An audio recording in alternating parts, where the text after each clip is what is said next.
नमस्कार, मैं हूं आपके साथ ऋतिका अवाना। दिल्ली एनसीआर समेत पूरा उत्तर भारत इस समय भीषण ठंड और शीतकालीन की चपेट में है। राजधानी दिल्ली में पारा गिरकर 3 से 4 डिग्री सेल्सियस के बीच पहुंच गया है, जिसमें लोगों का घर से निकलना मुहाल हो गया है।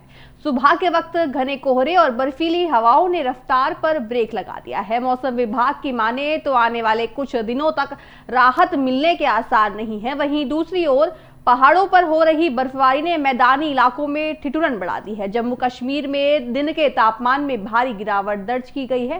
हैरानी की बात यह है कि जम्मू में अधिकतम तापमान सामान्य से करीब 6 डिग्री गिरकर 11.7 डिग्री पर आ गया है, जो कि श्रीनगर से भी कम है। हालांकि इस हाड़ कांपने वाली सर्दी के बीच कश्मीर में पर्यटन की भारी भीड़ उमड़ रही है। सैलानी इस कड़क सर्दी और बर्फबारी का लुत्फ उठाने के लिए बड़ी संख्या में घाटी का रुख कर रही हैं।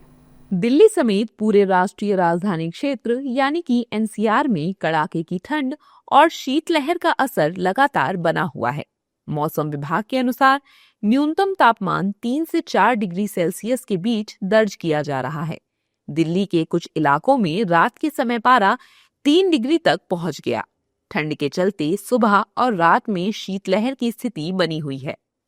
मौसम विभाग की रिपोर्ट के मुताबिक 12 जनवरी से 14 जनवरी तक शीतलहर का अलर्ट जारी किया गया है। इन दिनों अधिकतम तापमान 19 से 20 डिग्री और न्यूनतम 3 से 4 डिग्री के बीच रहने का अनुमान है। वहीं ठंडी और तेज हवाओं के चलते एनसीआर की वायु गुणवत्ता में हल्का सुधार देखने को मिला, लेकिन राहत अभी दूर है।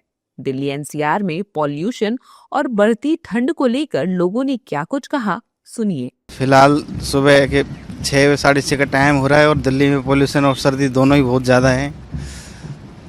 कुछ देर पहले तक तो कपड़ों तक सीमित था, लेकिन अब तो जूतों से भी सर्दी लग रही है यार। क्या लग रहा है आपको, पॉल्यूशन से क्या क्या दिक्कत हो रही है? अब मैंने अपने घर पे तो ये महसूस नहीं किया, लेकिन मैंने यहाँ महसूस किया कि मेरे नाक पे पानी आ रहा है थोड़ा थोड़ा। और हम सुबह से यहाँ पैदल टहल रहे हैं तो दिक्कत ज़्यादा है पॉल्यूशन की वजह से। बस यही था। मेरा नाम दीपेश कुमार जगरिया है। मैं हिंडौन सिटी डिस्ट्रिक्ट करौली से बिलोंग करता हूं और मैं यहाँ पे सुबह मॉर्निंग वॉक के लिए निकला हूं इंडिया गेट के पास, जहाँ पे सर्दियाँ भी काफ़ी तेज़ है और पॉल्यूशन का भी मुझे अपने डिस्ट्रिक्ट के बजाय दिल्ली में ज़्यादा पॉल्यूशन फील हुआ।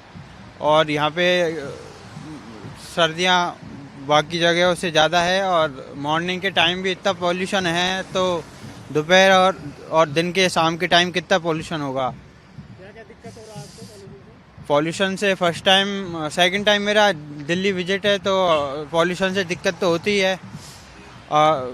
नाकों में परेशानी, सांस लेने में दिक्कत, परेशानियाँ हो ही रही हैं। और तो मौसम मॉर्निंग का अच्छा है, सर्दियाँ पड़ रही हैं और पॉल्यूशन तो है ही है दिल्ली में। दिल्ली एनसीआर के साथ ही यूपी, पंजाब, चंडीगढ़ और उत्तराखंड समेत पूरा उत्तर भारत ठंड की चपेट में है। घने कोहरे की वजह से विजिबिलिटी शून्य हो गई है। लोगों को काफी दिक्कतों का सामना करना पड़ रहा है। वहीं राज्य सरकारों ने लोगों से सावधानी बरतने की अपील की है। साथ ही जम्मू कश्मीर में दिन के पारे में जबरदस्त गिरावट आई है। सर्द हवाओं के बीच यहां अधिकतम तापमान सामान्य तापमान से 5.8 गिरकर 11.7 डिग्री सेल्सियस रहा, जो राजधानी श्रीनगर के 11.9 डिग्री सेल्सियस तापमान से कम था। जम्मू और कश्मीर में कड़ाके की सूखी ठंड जारी है। घाटी में रात का तापमान 0 से कई डिग्री नीचे बना रहा। पानी के नल और सड़क के गड्ढों में पानी पूरी तरह जम गया था, जबकि श्रीनगर शहर की डल झील भी कुछ हिस्सों में जम गई थी। हालांकि इतनी ठंड और सर्द हवाओं के बीच टूरिस्ट का घूमना जारी है। देश के अलग अलग राज्यों से टूरिस्ट कश्मीर की वादियों का लुत्फ उठा रहे हैं। कड़ाके की ठंड में कश्मीर की घाटियों का नजारा ही कुछ और है।